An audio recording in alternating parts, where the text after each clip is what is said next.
Hey, welcome to another episode of 10 with Tom. This is episode 10 and lots of 10s there. And this is where we explore faith 10 minutes at a time. And today we're talking about taking the higher road.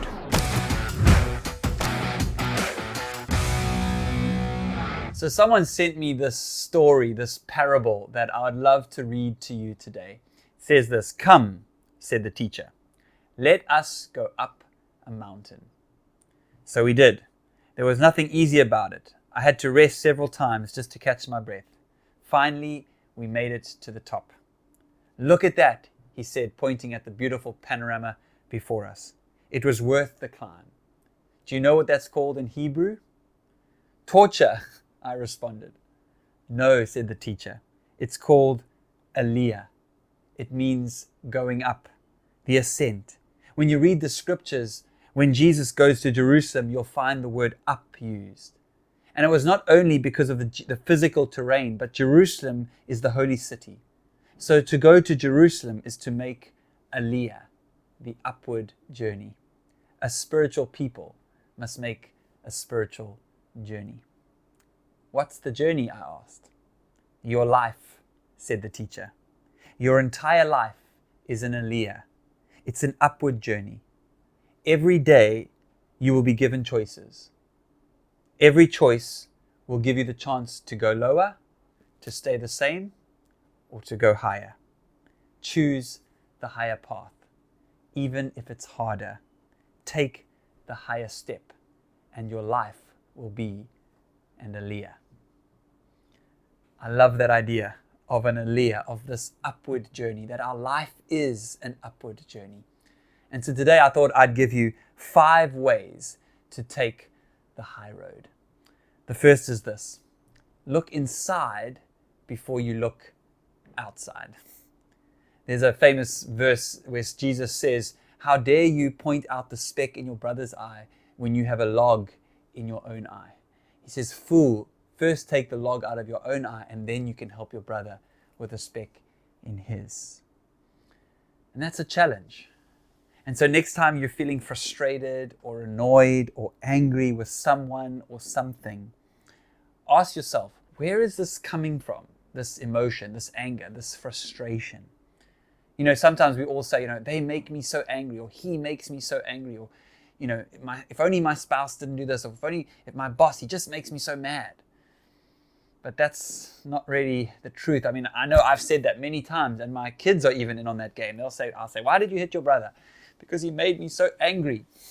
And what I'm trying to learn, what I'm trying to teach myself and teach my kids, is that no other person actually, or circumstance, can make me feel a particular way.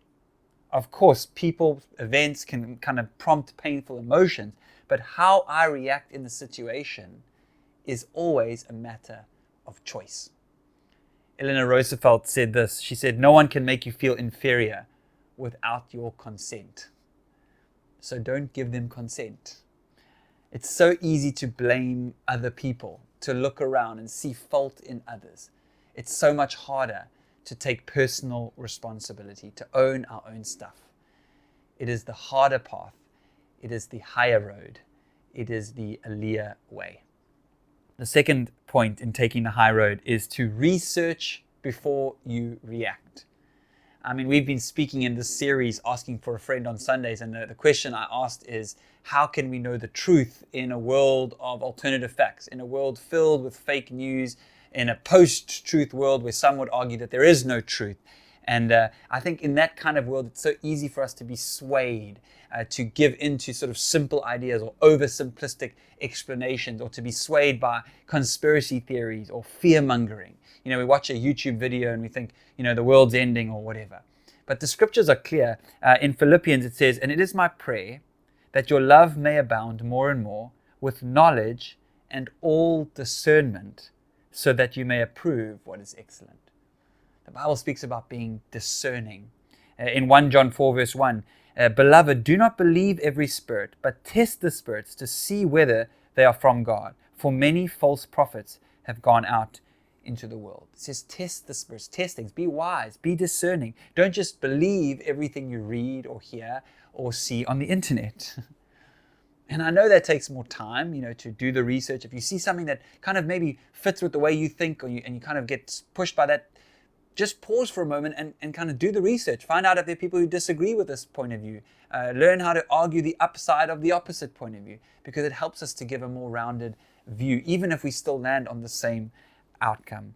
And again, I know it takes more time and takes more effort to do the research before you react. It takes more self-awareness, but it is the higher path. It is the Aliyah way. Third thing I think that we can do to choose the higher road is to choose love over fear. Like I said on Sunday, as we spoke about truth, we live in a world that's kind of wrestling between truth and lies. We live in a battleground, in a battlefield. The Bible speaks about this, that there is a battle going on, and it's a battle primarily of ideas. It's a battle for our mind, a battle between lies and truth. And so often the lies that are the ones that capture us the easiest are the ones that play to our inherent fears. Oh, you're not safe, or they're coming for you, or they want to control you. All these things. It's like the very kernel of truth around, which conspiracy theories are built. And I thought about this, the opposite of lies is not simply truth, but truth in love. And so my encouragement, and I said this in the message on Sunday, if you missed it, go watch it, but I said, look for love. When you're battling to discern the truth, when you're battling to know what is true or who to trust or what to trust, look for love. Does this video or tweet or person or idea, does it stir up anger or fear or hate, or is it loving? Is it generous towards others, especially others who don't think like me or look like me or come from my same background?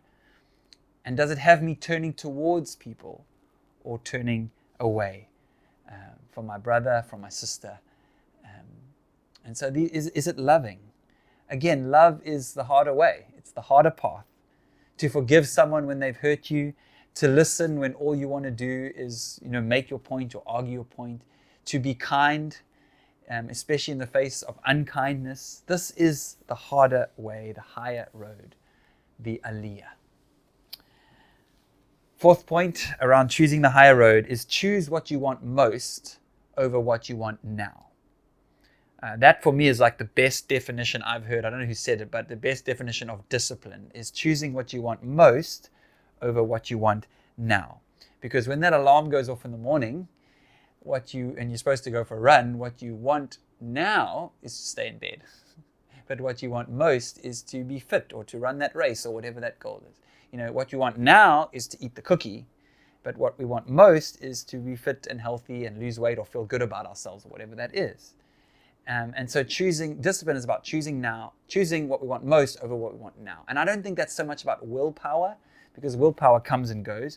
I think it's about pre-deciding what we want most, about having vision for our lives, or having goals for the season, and then establishing routines and habits and systems that essentially negate the willpower. Because, if you don't buy cookies, then when you wake up in the middle of the night and are craving them, you don't go eat them because they're just not there.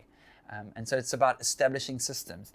Choosing discipline, I think, is about choosing freedom. It's about choosing short-term pain for long-term gain. And yet so often we do the opposite. We choose short-term gain, and that leads us to long-term pain. And so it's the harder path. It's the higher step. It's the Aliyah. And then the final thing I think that we can do to choose the higher road is to pause before you respond. That famous quote, 4 things that we can never get back: a stone after it's thrown, a word after it's said, an occasion after it's missed, and time after it's gone. And those first 2 really stuck out at me. A stone after it's thrown and a word after it's said. And I don't know about you, but I know I've said things in anger or in frustration or in a place of hurt, from a place of woundedness, that I regret, and that has caused so much damage to myself, to the people around me, even to my kids. And if I just had a moment to pause, just to gather myself, to bring my brain back online, and then to respond rather than to react, I think I would have saved myself a lot of grief and the people around me. And so pause, practice the pause. It's a practice, it's a discipline. Pause before judging, pause before assuming, pause before jumping to conclusions, pause before accusing, pause whenever you're about to react harshly or unkindly. And I think you'll avoid saying and doing things that you will regret. And so pause before you react. And again, this is the harder road. This is the higher way. This is the higher step. It is the Aliyah. And so to summarize, look inside before you look outside. Research before you react. Choose love over fear. Choose what you want most over what you want now. And I want to leave you with this, that your mission today, my mission today or this week, is to choose the higher act, to choose the higher step, to take the higher ground and the higher path with every decision. And then I believe we will make our life an Aliyah. I hope that this has been helpful for you. I hope these videos are helpful and encouraging to you as we explore faith 10 minutes at a time. 10 with Tom. Share it, like, subscribe, and we'll see you next time. Thanks for joining.